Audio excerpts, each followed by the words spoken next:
Eu penso que a contribuição singular da fé cristã em relação a todas as outras tradições espirituais, tradições religiosas, é o conceito da graça de Deus. Não existe em outra tradição espiritual a ideia, a noção de graça de Deus. As religiões, elas são ou baseadas no conceito de justiça retributiva, são religiões kármicas, cada um recebe o que merece, cada um recebe o que lhe é devido. Se não recebe nessa vida, recebe na outra. O conceito de graça é a voz singular da fé cristã na história das tradições espirituais e das tradições religiosas. Graça de Deus é um conceito e é uma ideia tão complexa que eu receio que nem mesmo muitos cristãos conseguiram discernir e se apropriar. Quer dizer, aquilo que é fundamental, essencial, não existe fé cristã sem a noção da graça de Deus, então como pode alguém ser cristão sem discernir, experimentar e se apropriar disso que é a graça de Deus? Em termos simples, espero que não simplórios, graça de Deus é a disposição de Deus em nos tratar e em se relacionar conosco, motivado unicamente por si mesmo. É isso que é a graça de Deus. Tudo que Deus faz por nós, Ele faz autodeterminado. Isto é, não existe nenhuma força, nenhum poder, nenhum fator, nenhuma variável fora de Deus que faça com que Ele se aproxime de nós. Porque pensa comigo, o que existia antes da criação, ou o que existia antes do ato criativo de Deus? Deus. Portanto, o próprio ato criador de Deus foi autodeterminado. Ninguém sugeriu para ele. Por que você não cria? Porque não tinha ninguém para sugerir. Ninguém influenciou Deus a criar, porque não tinha ninguém para influenciá-lo. Só existia ele. Então, o ato criador de Deus é um ato de livre vontade de Deus, de escolha própria de Deus, isento, absolutamente isento de qualquer influência externa a ele mesmo. E não apenas Deus nos traz à existência com esse gesto autodeterminado, mas ele nos sustenta na existência da mesma forma. Não é que ele nos cria por vontade livre e, ao nos criar, nos responsabiliza pela continuidade da nossa existência. Não, Deus não faz isso. A graça de Deus tem essa extensão, ou esse momento segundo, que é, o momento primeiro é o ato criador. Ele cria autodeterminado. Mas como é que ele sustenta a sua criação, movido e motivado apenas por si mesmo? Isso daí é a graça de Deus. Para continuar na existência, nós não fazemos nada, não precisamos fazer nada, senão descansarmos no cuidado de Deus, na responsabilidade de Deus para com a sua criação. Isso é graça de Deus. Santo Agostinho provavelmente foi um dos maiores pensadores, teólogos, filósofos da tradição cristã. E é de Santo Agostinho a noção que diz que o oposto da graça é o mérito, é a virtude, e que o orgulho humano é a cegueira para a graça. Olha que interessante. O orgulho humano é a cegueira para a graça. Quando o ser humano tenta se autoafirmar diante de Deus, autônomo em relação a Deus, ou o ser humano tenta se afirmar como autossuficiente, quando o ser humano tenta afirmar a sua própria existência sem depender de Deus, ele ficou cego para a graça, porque não é possível existir e continuar existindo senão pelo favor de Deus. Nós existimos pelo favor de Deus. Isso é a graça de Deus. Essa consciência de que nós vivemos de favor.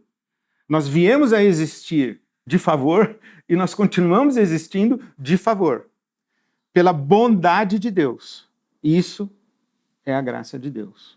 Tem um conto racídico que é muito interessante, muito legal. Diz que um rabino jovem chegou de volta na sua cidade, e era tarde da noite, e ele passou em frente à casa do seu mestre, o rabino mais experiente, idoso, que ele reverenciava, e viu a luz acesa. E foi correndo e bateu na porta. E o rabino lá de dentro falou assim: quem é? E, acreditando que teria a sua voz reconhecida, o jovem rabino disse: sou eu. E o velho rabino pensou consigo e respondeu: nenhuma pessoa que tenha a petulância de acreditar que é um eu merece que se lhe abra a porta a essa hora da noite. Essa ideia é muito profunda e que vai refletir no Novo Testamento como graça de Deus. No Velho Testamento, na tradição judaica, o conceito judaico não é de graça de Deus, é de misericórdia de Deus. A misericórdia do Velho vai explodir no Novo Testamento como graça de Deus. Essa noção de que nós não dizemos eu, só Deus pode dizer eu, nós não podemos dizer eu sou. Tanto que Moisés, quando pergunta, né, para Deus qual é o seu nome, Deus diz: eu sou. Nós não somos. Nós existimos porque Deus nos empresta condição de ser.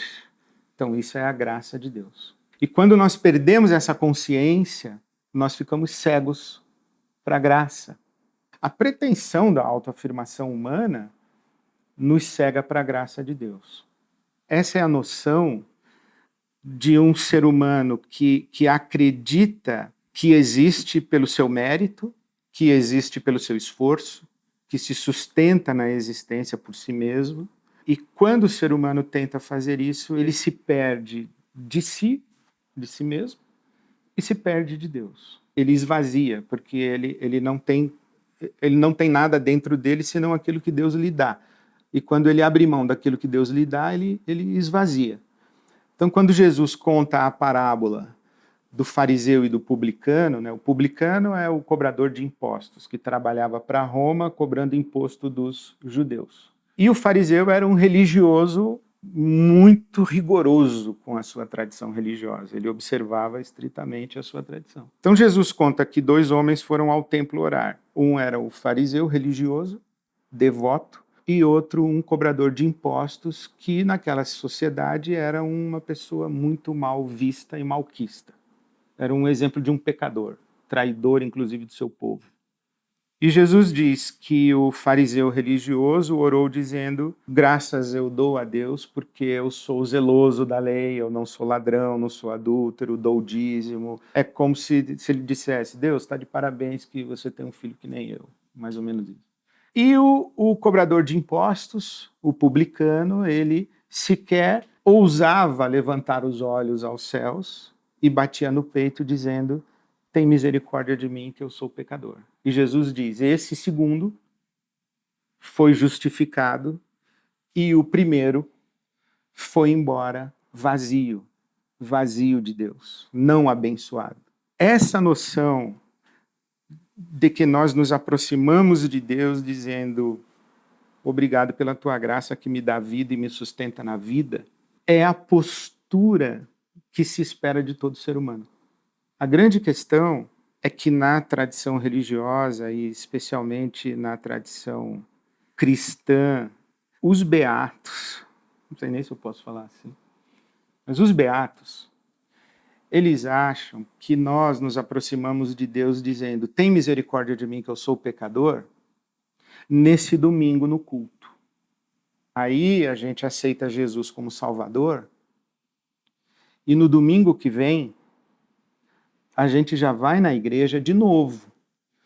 Só que a gente não diz: tem misericórdia de mim que sou pecador, porque eu já aceitei Jesus como Salvador domingo passado, agora eu não sou mais pecador, agora eu tenho virtude. Agora eu não sou mais como os demais.